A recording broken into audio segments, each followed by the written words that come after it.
The fourth speaker is Miss Ellie Mikawa. She drew the log E and chose the topic 5. Suppose your best friend invited you to use illegal drugs. What would you do? Then Miss Mikawa, please come up to the center of the stage and show us your original jewel.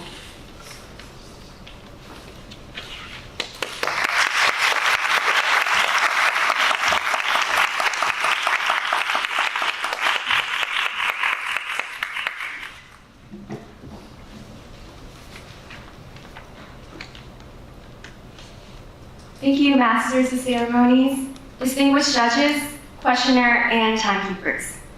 Good afternoon, ladies and gentlemen. Hey, Ellie, guess what? What, Anami? Here, I have bath salts and cocaine. You want to try them? What? No! Where'd you even get them? The black market? Are you in the mafia? Dude, I'm so concerned about you. Okay, this situation, it might not be so common. It might not even happen in our lives. But you never know with life. Anything can happen. And perhaps that seducer in our journey might appear just one day and say, you want some illegal drugs? Well, to that, my response is, I would do 2 things. Listen to my heart and evaluate the long-term consequences and the short-term effects, which is the instant gratification. Well, first of all, the long-term consequences. Cell degeneration, rapid aging, shortening your lifespan, increased risk of addiction, and derailing your life as in the process. I'm not telling you to do this with your life, but maybe think about the consequences. Don't get heat up in that moment. And follow your heart. All my teachers, the education system has taught me drugs are bad. Okay, that's simple, drugs are bad. And I am aware of that. But I started to wonder, are drugs really that bad? So I began researching about, the long-term consequences, and then I realized, wow, drugs are really bad. So that's me following my heart, not doing any drugs. So I would say, hey, Nanami, what, Ellie? Dude, I'm better than you. I tried these drugs. Look at this. I have this sense of superiority, and I'm so cool and better than you. I'm doing drugs. But is it really? Are these instant gratification effects worth it?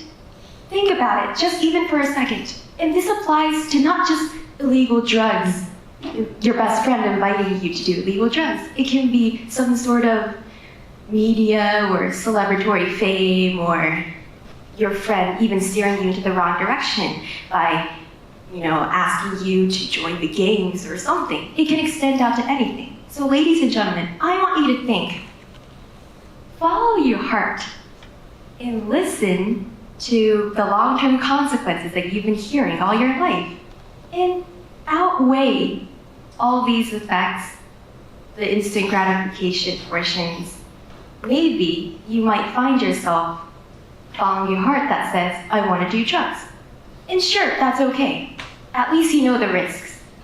You consciously have put yourself in this situation that you are knowing what the effects are. So, lastly, I would say to Nanami one more time, no, but maybe it's your life, so you can do your drugs, but I'm not doing drugs, okay? And that's it. That's what I would tell her. And again, listen to your heart. And remember, the long-term consequences, and the instant benefits. Maybe the euphoric feeling good, that sense of superiority. Maybe it's not worth it. Maybe it's worth it. Please think about that. Thank you.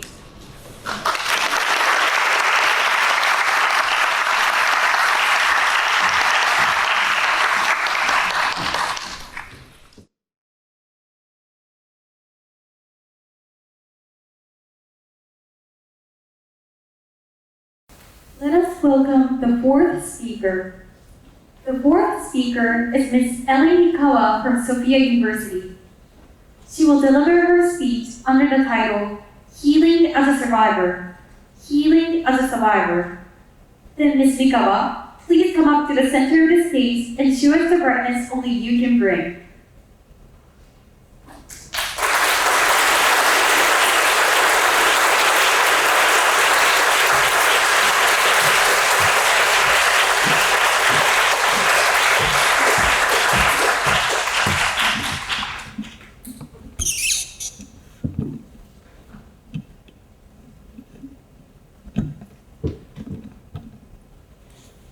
Thank you, Masters of Ceremonies, distinguished judges, questioner, and timekeepers. Good afternoon, ladies and gentlemen. Ever since I was little, my mom would always tell me that we need to forgive and forget, no matter what. But let's be real here. All of us aren't exactly Buddhist monks, right? So, how can you forgive someone who fires an emotional bullet at you so hard that it shatters your heart into a million pieces? How can you pick up those broken shards of your soul and piece them all together? How can you just forget and start healing after traumatic events, like your friend suddenly betraying you? Pain is an old friend. But when pain becomes so unbearable to the point that we start seeing forgiveness as this romanticized notion, it ultimately feels impossible for us to forgive. Why? Because we have a wrong perception of forgiveness. So we dwell in the past. We hold on to our resentment. We prolong our sufferings as a victim, ignoring our wounds. That is why I'm here today, to tell you how to start healing as a survivor, hoping that everyone after this speech will be able to realize what it means to forgive and free yourselves from our sufferings, truly. 5 years ago, I had a friend named Livy, and we were both figure skaters. We practiced together at the skating rink every day, making it through tough seminars together, occasionally goofing around. She was like the older sister that I've always had wanted. However, once I started to beat her in competitions, Livy began to ignore me. And one day, behind one of the locker rooms at the rink, I overheard her say, "Oh, Ellie? Yeah, she's so annoying. Hate her so much, yeah." As I froze in silence, tears slowly rolled down my cheeks.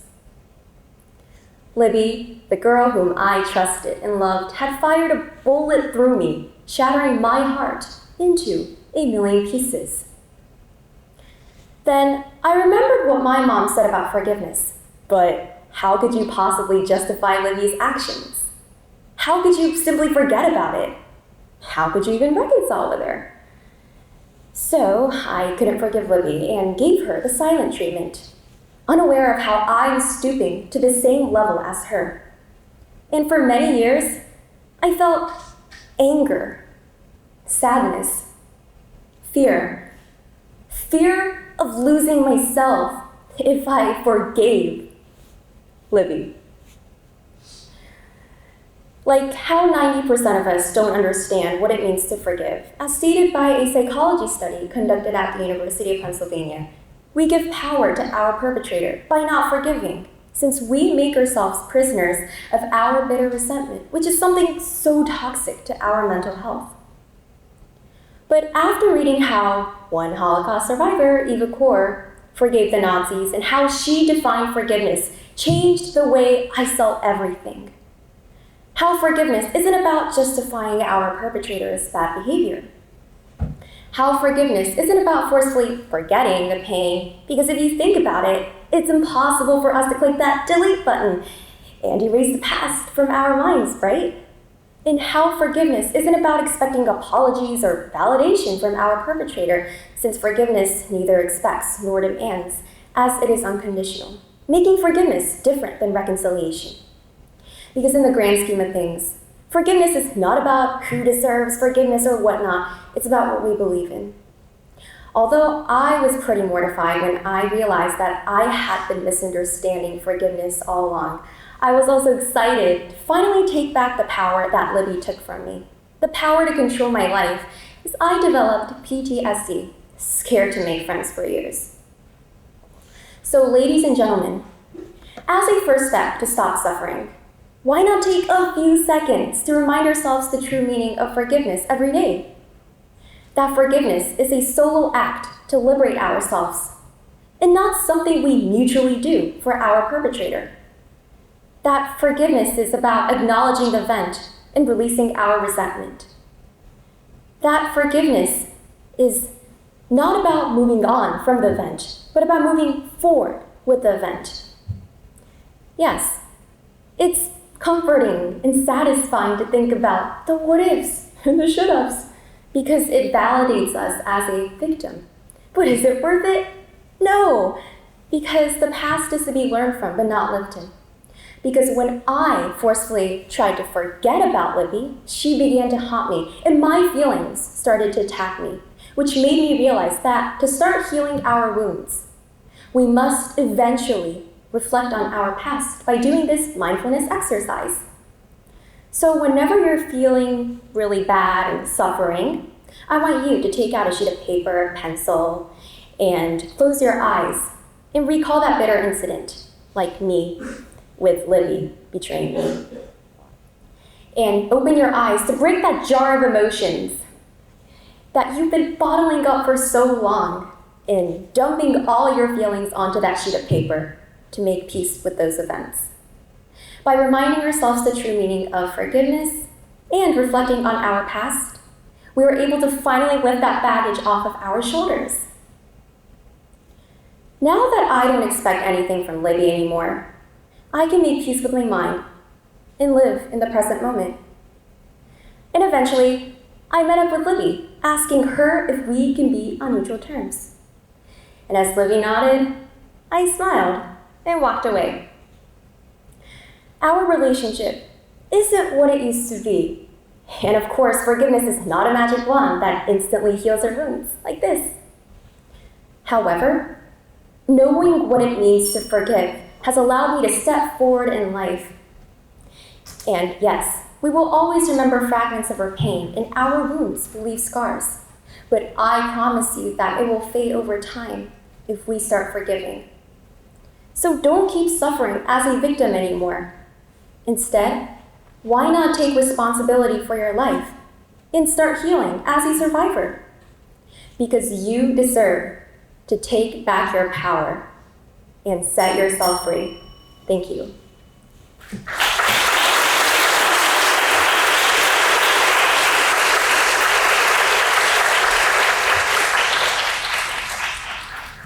We have a question and answer period. Mr. Miyawaki, please. Okay, Ms. Mikawa, thank you very much for your speech. Mm-hmm. Now you have a smile on your face. Yeah. Good. My hands are shaking. Yes. Oh my gosh. It was a very nervous moment. Yeah, so tell us about how you found Eva Kor book and how was your reaction after reading? Eva Kor's? Yeah. What she said, how... The book you Oh, how I found yeah. it? How did you find it, and what was your reaction after reading it for the first time? So I myself was personally interested in how, like, let's say those people who experience something so bad, like on a different scale than us, like for example, the Holocaust and Nazi survivors. And then I looked up all those information and I saw Eva Kor and I was like, wow, she actually forgave the Nazis. And I became really interested in that. And myself, I was really tired of wallowing in my negative thoughts. And I just wanted to set myself free. So it was a personal interest for me to delve into the concept of forgiveness. And what was your feeling? My reaction? Yeah. Like I said, I was shocked. I was so disappointed in myself for not knowing like what it actually means, because I've been like sabotaging my life the whole entire time, because I thought that I'm gonna like lose myself to Libby. If I forgave her, she's gonna have power over me. But ironically, it was her that was controlling my life for not being able to forgive her. So it was like, wow, I can finally set myself free. But also I was really disappointed in myself. Oh. Mm-hmm. But your mind changed. Yeah, my mind changed. Instantly. It was like an epiphany for me. Oh, great. Okay. So after going through, all the experiences you went through, what do you say that pain in your life would do to you? Like in general? In general. The pain. What is pain in your life Pain for you? For me, if I correctly internalize the pain, it will help me become stronger as a person, because what doesn't kill you makes you stronger. That's the saying. But if you deal with pain the wrong way, by just like forcefully forgetting about it, that works as a temporal coping mechanism. But you can't just keep running away from pain. It's there. It's always with you. It's an old friend, like I said. So let's treat it the right way. Mm-hmm. So yes, forgiveness is not easy. It's not easy. It takes some searching. What would you recommend us to do other than daily prayer? What can we do to overcome or change our mind and move forward rather than move on? So you're asking me what specific... The actions. The actions? Well, it's easy to get lost in our emotions. Like, wow, she did that sort of thing to me. I'll never forgive her. Sometimes our emotions can take the better of us and our logical thoughts are like diminished. So I think we need to consciously remind ourselves that it's you who's like messing up like your logical emotions. You have to be consciously aware of that. And then again, the forgiveness aspect, we need to reinforce like the true meaning of that and just controlling ourselves. Mm-hmm. Yeah, is there any other tips that we can easily remind ourselves? Any other tips? What do you mean? Like, it's all I can say is just your mentality. You have to remind yourself. That's it. That's what it takes. Keep thinking about it. You have to keep thinking about it because we keep Yeah. forgetting we're humans. So If you have a choice to make your speech anywhere in the world, where would you do this speech? actually, it's a personal preference, but maybe the States, because that's where the Libby incident happened. So maybe I can enlighten her with this sort of knowledge. I don't know, but You can share the I can share it. experience and also the good point, Yeah, that's your right. message as well. Okay, great. Thank you very much. Thank you. Well done, thank you.